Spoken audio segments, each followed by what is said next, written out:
নমস্কার, এই মুহূর্তে আমাদের সঙ্গে রয়েছেন বিজেপি মুখপাত্র পৃথ্বীরাজ মুখার্জি।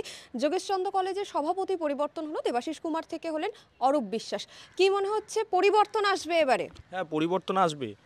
ওই টলিউড যে সামলাতে পারে না তাকে নিয়ে গিয়ে যোগেশচন্দ্র ল কলেজে বসিয়েছে। কিন্তু সেটা তো স্বরূপ সামলাতে বিশ্বাস। না না, দুই ভাই মিলেই তো চালায়।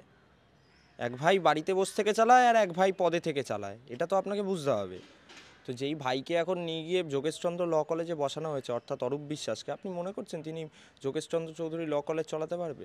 ওখানে দেখুন আরেকটা আবার নতুন লবি তৈরি করবে। একটা সাব্বির ছিল, এরপর আরেকটা কোনো আলী মোহাম্মদ এরম টাইপের কাউকে তৈরি করবে, যে আবার পরের বছর সরস্বতী পূজায় বাধার সৃষ্টি করবে। স্বাভাবিক।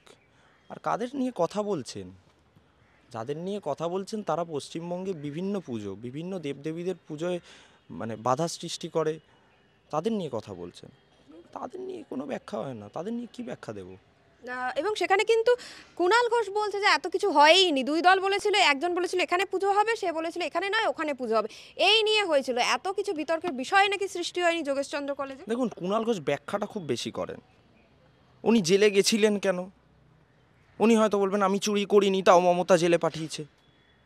বেরিয়ে এসে বলবে না আমি মমতা বন্দ্যোপাধ্যায় অনুগামী, কারণ আমায় মমতা বন্দ্যোপাধ্যায় দলে জায়গা দিয়েছে। কুণাল ঘোষ ব্যাখ্যাটা খুব বেশি করে ফেলেন। উনি যেমন পুলিশের গাড়ির দরজা চাপড়ে বলেছিলেন সারদার সব থেকে বেনিফিশিয়ারি মমতা বন্দ্যোপাধ্যায়, আজকে এসে বলবে সেই একটা দলের বাধ্যবাধকতা ছিল সেই সময় অন্য একটা রকম পরিস্থিতি ছিল। ওনার এই অন্য একরকম পরিস্থিতি, ওনার শরীরে যে মানে একটা অদ্ভুত অস্থিরতা, একটা অদ্ভুত উত্তেজনা, এটা মাঝে মাঝেই আমরা দেখতে পাই সংবাদ মাধ্যমের সামনে। তার কারণটা কি? ওনাকে ব্যাখ্যা করতে হবে, কারণ ওনাকে নিয়ে সবাই বাজনা বাজাচ্ছে। কোনো সময় অভিষেক বন্দ্যোপাধ্যায়, কোনো সময় মমতা বন্দ্যোপাধ্যায়, যে যা পারছে কুণালবাবুকে বলে দিচ্ছেন। তো কুণালবাবুরও এখন মানে উনি যা পারছেন তাই ওনাকে বলতে হবে। দেখুন, কুণাল ঘোষ আজকে যে কথা বলছেন এই যোগেশচন্দ্র চৌধুরী ল কলেজ নিয়ে, সেই কুণাল ঘোষ কি বোঝেন? তিনি কি জানেন এই পুজো সম্পর্কিত? তিনি যদি এত কিছুই জানতেন তাহলে তিনি প্রথমেই সাব্বিরের বিরুদ্ধে আওয়াজ তুলতেন। কিন্তু তিনি সাব্বিরকে এখন জাস্টিফাই করতে নেমেছেন। রাজ্য সরকার সাব্বিরকে এখন নিরাপত্তা দিতে কলকাতা হাইকোর্টে গেছে। একজন আইনজীবীকে পাল্টে আরেকজন আইনজীবীকে ডেপুট করতে হচ্ছে। সাব্বিরকে কতটা নিরাপত্তা দিতে পারছে রাজ্য সরকার? তার দৌড়ে ছুটছে, আর কুণাল ঘোষ তার ব্যাখ্যা করছে। তো আমার মনে হয় কুণাল ঘোষ বলুন কিংবা এই অরূপ বিশ্বাস বলুন, এদেরকে আপনি যদি সিস্টেমে রাখেন, হয়তো ব্যক্তি পাল্টাচ্ছেন, কিন্তু ইকোসিস্টেম তো বদলালো না। ইকোসিস্টেম তো একই রইল। আপনি দেখুন না, প্রশাসনিক ক্ষেত্রে দেখুন, কোনো সময় কলকাতার সিপি বদল হচ্ছে, কোনো সময় ব্যারাকপুরের সিপি বদল হচ্ছে। বদল হয়ে কারা আসছে, সেই জায়গাটা পূরণ করতে আরেকটা ফেলিওর উঠে আসছে। দেবাশিস কুমারকে বদল করতে আরেকটা ফেলিওরের নাম অরূপ বিশ্বাস। সিপি বদল করতে, ব্যারাকপুরের সিপি বদল করতে আরেকটা ফেলিওরের নাম অজয় ঠাকুর। তো এইরকম কিছু ব্যক্তিকে সেই স্থানে বসিয়ে নতুন করে যাতে আবার কোনো বিতর্ক সৃষ্টি হয়, তার জায়গাটা তৈরি করে দিচ্ছে তৃণমূল কংগ্রেস। এবং তৃণমূলে কোথাও দেখা যাচ্ছে আবার কাজল বনাম অনুব্রত মণ্ডল বলছে যে জেলা পরিষদ পিছিয়ে আছে বীরভূমের। হ্যাঁ, অনুব্রত মণ্ডল তো অনেক দিন বীরভূম জেলার বাইরে ছিল, সূর্য টূর্য অনেক দিন দেখতে পায়নি। এখন নতুন সূর্যে বীরভূম জেলাকে কেমন চেঞ্জ লাগছে, কারণ ওনার বসানো যে সকল পঞ্চায়েত প্রধান, পঞ্চায়েত সমিতি, জেলা পরিষদের যারা সদস্য ছিল, সেই টিমটা তো আর নেই। পয়সার ভাগটা তো ওনার কাছে আসছে না।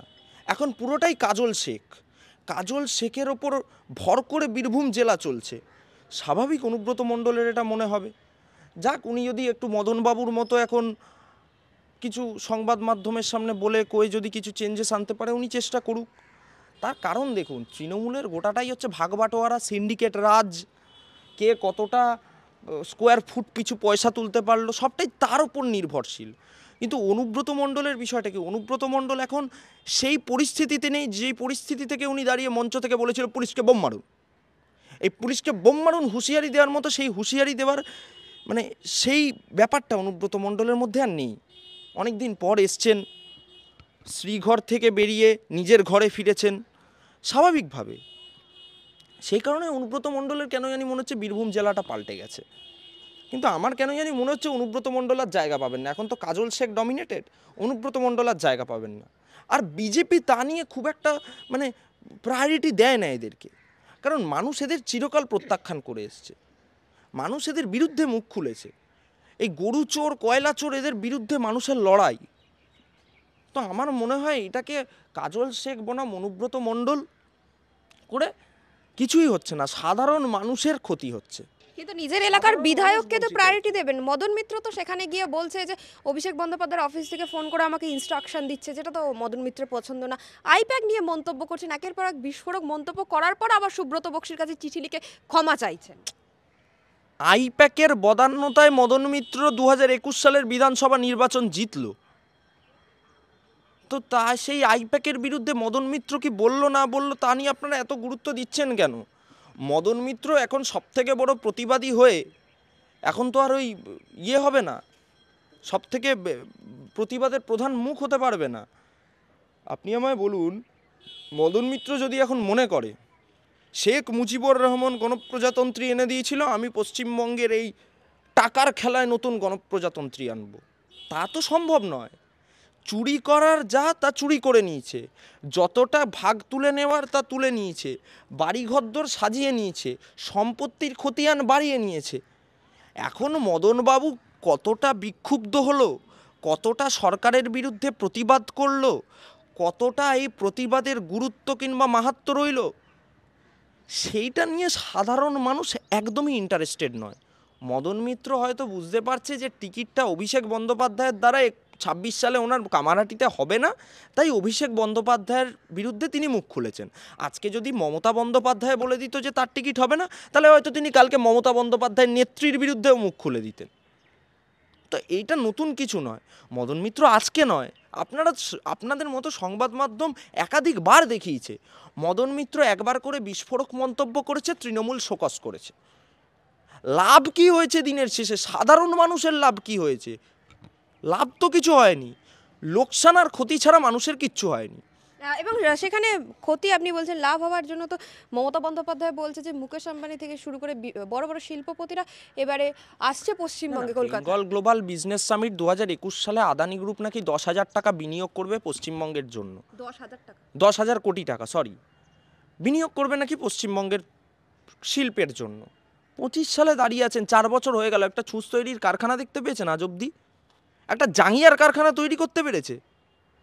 তো যারা ছুঁচ তৈরির কারখানা তৈরি করতে পারে না, যারা 2023 সালে 3.76 কোটি টাকার কথা বলে পশ্চিমবঙ্গের আগামী দিনের শিল্পের ভবিষ্যৎ দেখায়, সেটাও বাস্তবায়ন হয় না। 2021 ছেড়ে দিলাম, 2023-এর কথা বাস্তবায়ন হয় না।